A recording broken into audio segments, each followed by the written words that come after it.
রংপুরের গঙ্গাচড়ায় আমন ধানে পোকার আক্রমণে হতাশ কৃষক। কীটনাশক ছিটিয়েও লাভ হচ্ছে না।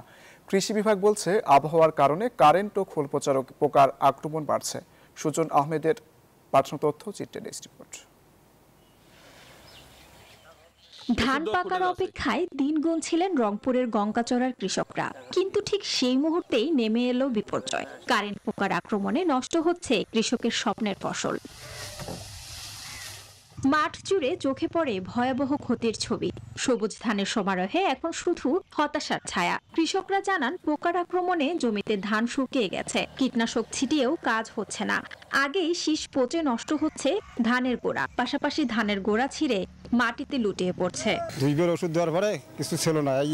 এদিন কি আমাদের ধরে গিয়ে একটা জলি দেওয়া আছে। আমি তো ওষুধ দিয়ে বুদ্ধি করলাম, ছাতা হয় না গিয়ে 2 দিন দিকে পাইনি, একটা ধান আমাদের জলি গেল। শুরুতেই ওয়া গাছছি থাকি এ পর্যন্ত 5 থেকে 6 বার ওষুধ দিয়েছি। কারেন্ট পোকা মাঝারি পশারি দুধের মধ্যে একদম মাটি কারেন্ট পোকা খাইছি। প্রায় 2 খানেক মাটিত কারেন্ট ধরছে। 3 বার ওষুধ দিয়েও তারপরে কোনো কাম হয়েছিল না। কৃষি কর্মকর্তারা বলছেন, কৃষকদের সাথে ঘরে ঘরে পরামর্শ, নিয়মিত নজরদারির মাধ্যমে পরিস্থিতি পর্যবেক্ষণ করা হচ্ছে।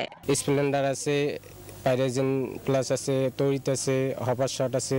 এই ধরনের প্রোডাক্টগুলো আমরা পরিমিত হারে সঠিক সময় সঠিকভাবে ব্যবহার করার জন্য কৃষকদের পরামর্শ দিয়ে যাচ্ছি। কারিগরি পরামর্শ আমরা দিচ্ছি। কারিগরি পরামর্শটাই সহযোগিতা। কারিগরি পরামর্শ আমাদের আজকেও 2টা উঠান বৈঠক রয়েছে। প্রতিনিয়ত আমাদের উঠান বৈঠকের শিডিউল রয়েছে। আমরা লিফলেট বিতরণ করতেছি, উঠান বৈঠক করতেছি। আমাদের ঊর্ধ্বতন কর্তৃপক্ষ আসতেছে।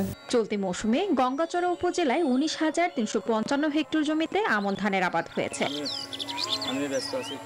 Desk report, news 24।